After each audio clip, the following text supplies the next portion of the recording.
Shalom à tous mes bien-aimés dans le monde entier. Nous continuons de donner des informations cruciales par rapport à ce fléau qu'est la religion. Vous savez, c'est pas quelque chose de nouveau. Déjà au temps de Yeshua, juste après sa mort, effectivement, qu'est-ce qui se passe? Yeshua arrive, il sème de la bonne graine, il s'en va, et l'ennemi vient dans la nuit pour semer des mauvaises graines. Ça vous dit quelque chose, ça? Il l'a raconté lui-même, le Mashiach. Lors de son passage physique et humain sur terre ici, il a raconté cette parabole. Le semeur qui sème de la bonne graine et dans la nuit, son ennemi vient semer de mauvaises graines. Il le sait, il le savait. À peine Yeshua était ressuscité d'entre les morts et s'était montré à ses disciples et à tous les autres. Il était remonté sur les nuées. Il reviendra de la même manière comme nous enseignent les Écritures. Eh bien, Paul, qui se retrouve après à représenter le Mashiach partout où il passe, et se voit confronté à des populations qui parlent en ces termes. Regardons dans Acte 25, au verset 18-19. Écoutons ce qu'ils disent. Donc là, pour reclasser le contexte, c'est quand Paul se retrouve devant le gouverneur, devant Festus, où il doit répondre effectivement des accusations fausses, entre guillemets, qui sont effectivement fausses, ces accusations qu'on lui portait. Au verset 18 du chapitre 25 de Actes des Apôtres, qui continue de s'écrire aujourd'hui d'ailleurs, on nous dit ceci. Les accusateurs se sont alors présentés, mais ils ne l'ont chargé d'aucun des délits que je supposais. Donc là, c'est quelqu'un qui raconte. Je vous passe l'histoire rapidement. Au verset 19, il continue en donnant l'information. Ils avaient avec lui des discussions relatives à leur religion particulière et à un certain Yeshua qui est mort et que Paul affirmait être vivant. Vous voyez ce qui se passe ici? Nous voyons ici, mes bien-aimés, que c'est Festus qui raconte cette histoire parce qu'il donne des informations, il donne un certain compte rendu donc au roi Agrippa et à Bérénice qui était arrivé en visite chez lui. Et il leur raconte cela parce que Paul avait fait appel à Rome pour aller être jugé à Rome, parce que selon la vision qu'il avait reçue du Mashiach, il devait aller à Rome pour prêcher, pour annoncer la bonne nouvelle, l'évangile de Christ. Vous voyez? Et donc il raconte cela. Et il lui dit, voilà, ils sont en train de parler d'une certaine religion et tout ça. Vous voyez, le terme religion vient des païens même. Ce sont eux-mêmes qui s'expriment comme ça. Parce que Paul n'a jamais dit qu'il avait une religion en Christ. Il ne l'a jamais dit. La preuve, regardons ce qui se passe au verset plus loin. Acte 26. Allons juste un peu plus loin, mes bien-aimés. Acte 26 au verset 5. Le verset 5, 4, 5 déjà. C'est Paul qui raconte un peu.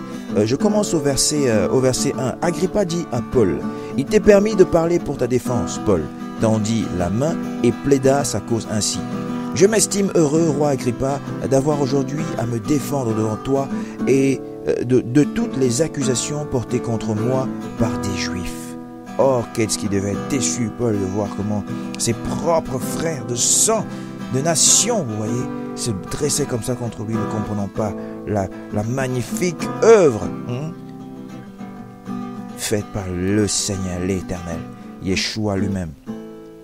Il dit au verset 3 du chapitre 26 de Actes des Apôtres, « Car tu connais parfaitement leurs coutumes, vous voyez, ce dans quoi ils baignent, ces gens-là, pour pouvoir parler de religion comme ça, des coutumes, des traditions de vos pères.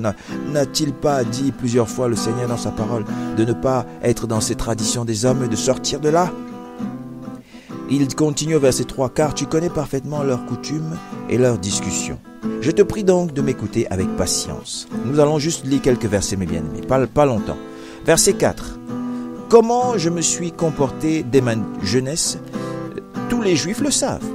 Et puisque j'ai vécu dès le début au milieu de mon peuple à Yerushalayim, me connaissant depuis longtemps, ils savent, s'ils veulent bien en témoigner, que j'ai vécu en pharisien selon le parti le plus strict de notre religion.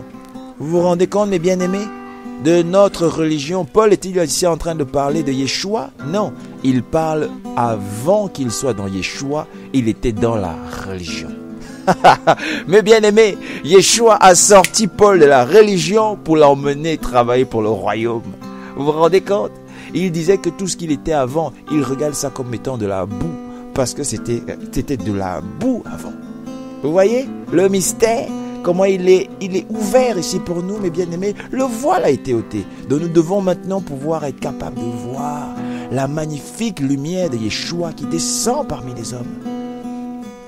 Un Acte 26, verset 5. Ils savent depuis longtemps, s'ils veulent le déclarer, que j'ai vécu pharisien, selon la secte la plus rigide de notre religion. Vous voyez? C'est ainsi que Jacques peut clairement parler dans le Jacques chapitre 1, verset 26, verset 27. Il dit, si quelqu'un croit être religieux, sans tenir sa langue en bride, mais en trompant son cœur, la religion de cet homme est vaine. Vous voyez? Et au verset 27, il dit, la religion pure et sans tache, devant Elohim, notre Père. Ah, on s'attend à ce qu'il donne le nom de cette religion. Eh ben non, il ne donne pas le nom, vous voyez? Il dit, cette religion-là, pure et sans tache, c'est-à-dire la façon de faire pure et sans tache, elle consiste à visiter les orphelins et les veuves dans leurs afflictions et à se préserver des souillures du monde. Vous voyez? Voilà ce qu'il faut faire. Vous voulez avoir la religion pure et sans tache? Ben faites-le. Jacques 1, 27. Sans tache, là, devant Elohim. Voilà, visitez les veuves et les orphelins et puis vous préservez des souillures du monde. Vous vous préservez des souillures du monde étant dans les traditions des humains? Non, c'est impossible. Car le monde n'a pas connu Dieu et le monde est complètement ténébreux. Complètement ténébreux. Vous voyez donc, en restant dans le monde, en restant dans les coutumes du monde, nous sommes en train de marcher dans les ténèbres, dans la vanité. Il faut sortir de là, suivre le Mashiach dans le désert, à la montagne. Comme c'est écrit dans les Écritures à chaque fois, le Mashiach sortit, il s'en va dans la montagne des Oliviers et ses disciples le suivirent. On le dit toujours.